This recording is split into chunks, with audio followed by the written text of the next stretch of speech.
Assalomu alaykum hurmatli vatandoshlar va odatdagi yangiliklarimizni boshlaymiz.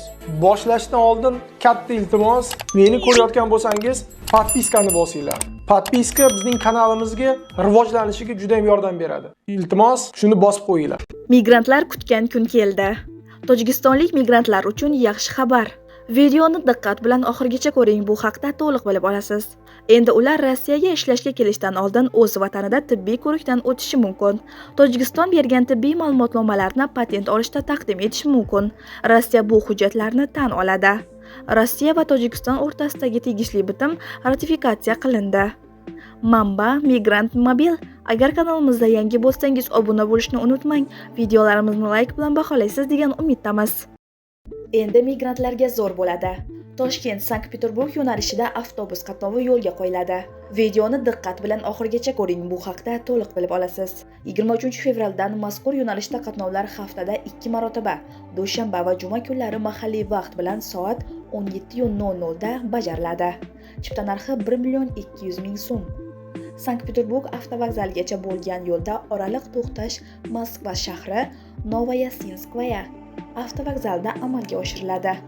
Toshkentga qaytish reyslari ham haftaning dushanba va juma kunlari bajariladi. Avtobuslar Sankt-Peterburg avtovokzalidan mahalliy vaqt bilan soat 17:00 da jo'naydi. Manba Migrant Mobil. Agar kanalimizda yangi bo'lsangiz, obuna bo'lishni unutmang. Videolarimizni like bilan baholaysiz degan umiddamiz. O'zingiz va yaqinlaringizni ehtiyot qiling. Diqqat, tezkor xabar. Rossiyada migrantlar soni kamaydi. Endi nima bo'ladi? Videoni diqqat bilan oxirigacha ko'ring, bu haqda to'liq bilib olasiz. 2026-yil boshiga kelib Rossiyadagi xorijiy fuqarolar soni 5.7 millionga kamaydi. 1 yil oldin bu ko'rsatkich taxminan 6.3 million edi. Bu haqda Ichki ishlar vazirligi vakili Aleksandr Pirojogin migratsiya siyosati bo'yicha konferensiyada ma'lum qildi. Uning so'zlariga ko'ra, asosiy sabablardan biri Rossiyadagi migrant bolalar sonining kamayishi. Ularning soni deyarli 4 dan 1 qismga kamaydi. 2025-yil uchun rasmiy natijalar fevral oyida e'lon qilinadi. Ichki ishlar vazirligi shuningdek, agar ota-onalar farzandlarining Rossiyada qonuniy yashash joyini rasmiylashtirmasa yoki ularga majburiy maktab ta'limini bermasa, rasmiylar ularning maktablarda qolishiga qarshi qaror qilishlari mumkinligini eslatdi.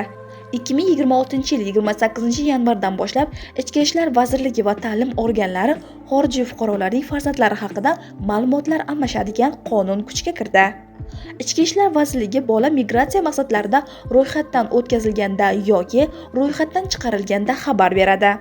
Maktablar va kollejlar o'quvchilarning arizalari, qabul, o'qishdan tezlashtirish va rus tili test natijalari haqidagi ma'lumotlarni Ichki ishlar vazirligiga yuboradi. Mutaxassislarning fikricha, qonunlar qattiqlashishi tufayli migrantlar soni ham kamaygan. Yashash qoidalarini buzgan chet elliklar endi tezda nazorat ostidagi shaxslarning maxsus reyestriga qo'shilib, jiddiy cheklovlarga duch keladi. Masalan, bunday shaxslarga asosiy xarajatlar va jarimalarni qoplash uchun faqat 30 ming rublgacha bo'lgan bank hisoblaridan foydalanishga ruxsat beriladi. Shu sababli ko'pchilik Rossiyadan chiqib ketishga majbur bo'ladi va agar kirishni taqiqlash to'g'risida qaror qabul qilinsa, qaytishga ruxsat berilmaydi. Bundan tashqari, vizasiz kelganlarning qolish muddati qisqartiriladi. 2025-yil 1-yanvardan boshlab Rossiyada bir kalendar yilida 90 kundan ortiq bo'lishi taqiqlanadi. Ilgari bu muddat har 6 oylik davrda 90 kun edi. Manba Migrant.uz. Agar kanalimizda yangi bo'lsangiz, obuna bo'lishni unutmang. Videolarimizni like bilan baholaysiz degan umiddamiz. O'zingiz va yaqinlaringizni ehtiyot qiling. Diqqat, tezkor xabar. Rossiya arzonroq ishchi kuchini qidirmoqda.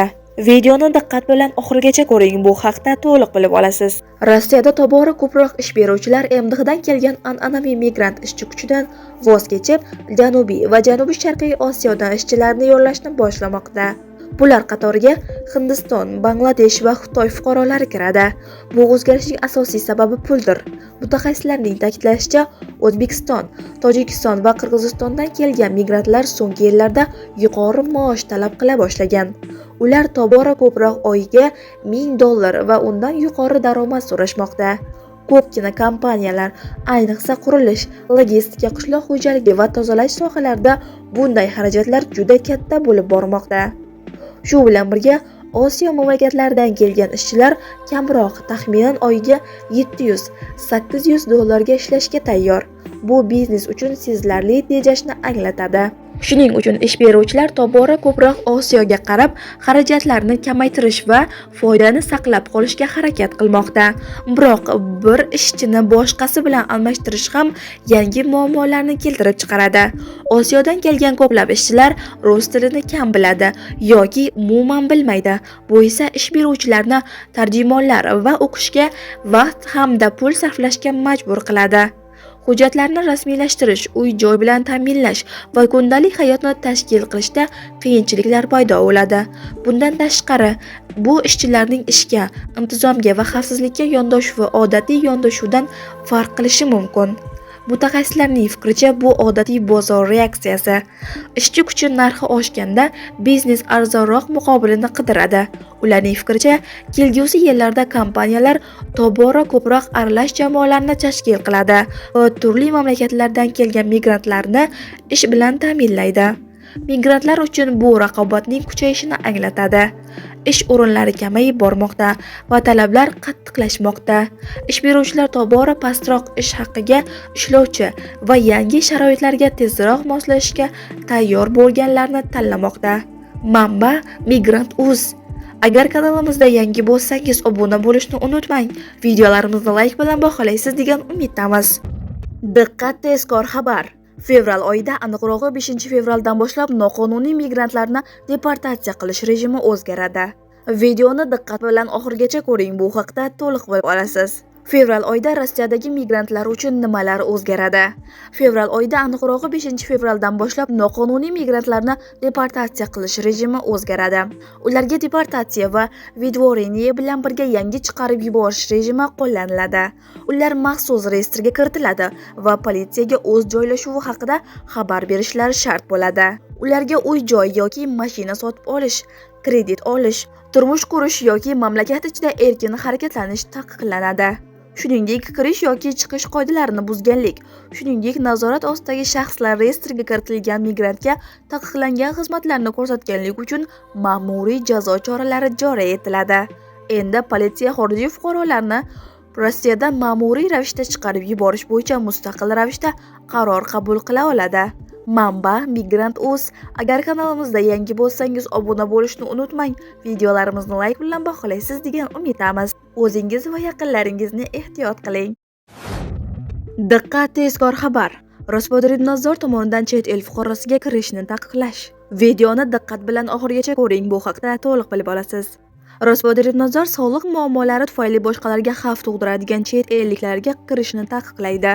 Chet el fuqarosi hujjatni olish paytida tibbiy ko'rikdan o'tayotganda ba'zi xavfli kasalliklar mavjudligiga shubha bo'lishi mumkin.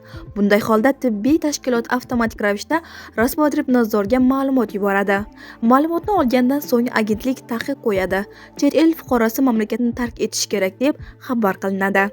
Sog'liqni saqlash vazirligi kirishga taqiqlashga zapretga sabab bo'ladigan xavfli kasalliklar ro'yxatini belgilaydi.